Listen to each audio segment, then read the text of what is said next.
Hey everyone, and welcome to today's Explainer. Let's jump right into things because today we are unpacking a seriously fascinating and deeply relevant piece of text from the 21st word known as the fourth warning. Now, it tackles a struggle I can pretty much guarantee every single one of us has faced at some point. How on earth do we balance the relentless, nonstop pace of modern life with our deeper spiritual duties? We live in an era of just constant motion where our to-do lists literally never seem to end, and our spiritual practices, specifically prayer, well, they often get caught in the crossfire. So how do we navigate this whole shebang without losing our center? Let's dive in and find out. I am too busy. Man, just think about how many times you've said those four words today, or even just this week. It's basically the modern mantra, right? Well, the source text immediately validates this reality. It totally acknowledges that we are constantly juggling a million things at once. Being too busy is the ultimate modern excuse, and it's a heavy one, mostly because it feels so undeniably true to us. But, the text doesn't just let us sit comfortably with that excuse. It throws a massive core question right at us. Is this busyness actually enough to push prayer completely to the background? It's a really direct challenge. Sure, we've got exams, we've got deadlines, we have all these big plans. But do these temporary tasks truly justify taking our spiritual foundation, our connection to something so much greater, and shoving it to the absolute bottom of our priority list? That's the core tension we're exploring today. So, Section 1, the most common modern excuse. To really wrap our heads around this dynamic, let's unpack the reality behind this busyness we all feel. The source material isn't sitting there telling us to just abandon our lives or drop our daily hustle. Not at all.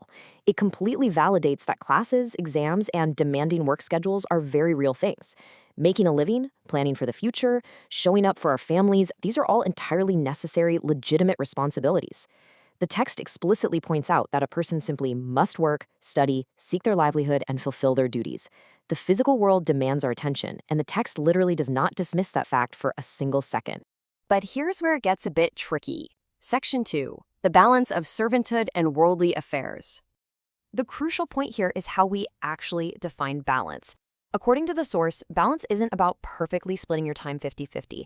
It's a state where you are actively out there handling your worldly responsibilities, working, studying, building your life, but doing so without letting all of those activities make you forget your primary duty.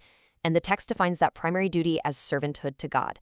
If our daily affairs become so incredibly loud that they drown out our spiritual core, the entire equilibrium of our life just collapses. We kind of turn into machines of the daily grind rather than purposeful human beings. Moving into Section 3, two examples, the student and the worker. To make this whole concept super concrete, the text gives us two highly relatable examples that I really want to walk you through. First up, let's look at the student's dilemma. The text uses this brilliant yes-but approach here. Studying for hours for a big exam? The text says this is beautiful and totally necessary. We are supposed to use our intellects. But if a student continuously delays their prayer with that perpetual excuse of, oh, I'll just do it later, a really dangerous shift happens. The very act of studying, which started out as a totally good, productive thing, slowly morphs into a barrier. It becomes the exact excuse distancing them from their spiritual center. The good thing actually becomes an obstacle. Crazy, right? But the solution here isn't to just throw your books away and stop studying. Instead, it reframes the relationship completely. Prayer actually gives studying its true meaning. When you pause your cram session to pray, it acts as this incredible centering force. It keeps your intentions pure. It transforms studying from just, I need to pass this test, into a much higher intention. Let me use this mind I've been given correctly, and let me actually be a useful person to the world. Prayer doesn't interrupt the study session, it completely elevates it. Okay, let's see how this builds for our second example, the working professional. Again, we're applying that yes-but logic. Seeking a livelihood is completely legitimate and necessary. We all have bills to pay. But compare that to what the text calls forgetting the provider.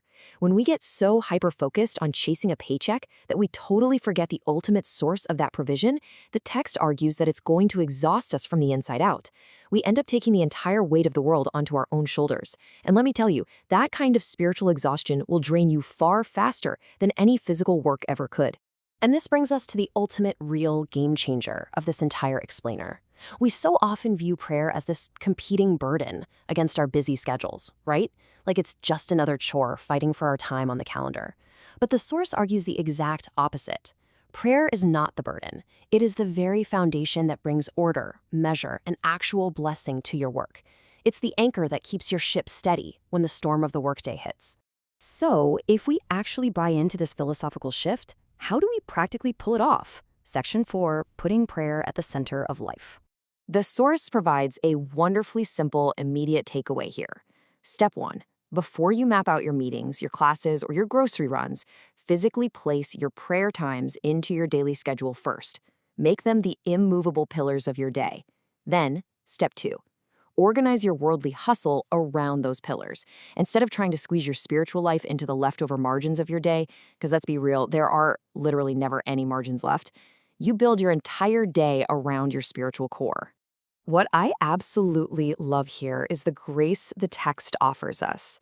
It totally acknowledges that balancing everything perfectly all the time is difficult, maybe even impossible.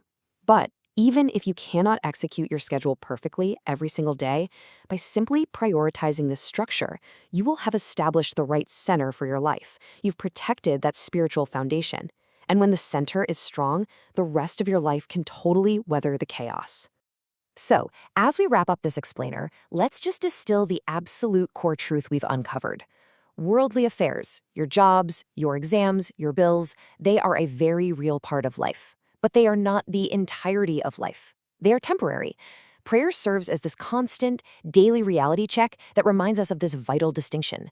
It pulls us out of the weeds and reminds us of the grander perspective, ensuring we aren't completely swallowed whole by our earthly tasks. I want to leave you with this final, incredibly provocative question directly from the text. Are you using your busyness as an excuse, or are you bringing it to order with prayer? Wow, right? It's such a powerful mirror to hold up to our daily habits. Do we just let the chaos rule us, or do we actively use our spiritual practices to bring order to that chaos? I highly encourage you to really chew on that question the next time you find yourself saying, I'm just too busy. Thank you so much for joining me for this explainer, and I really hope this perspective brings a bit more balance and clarity to your everyday hustle.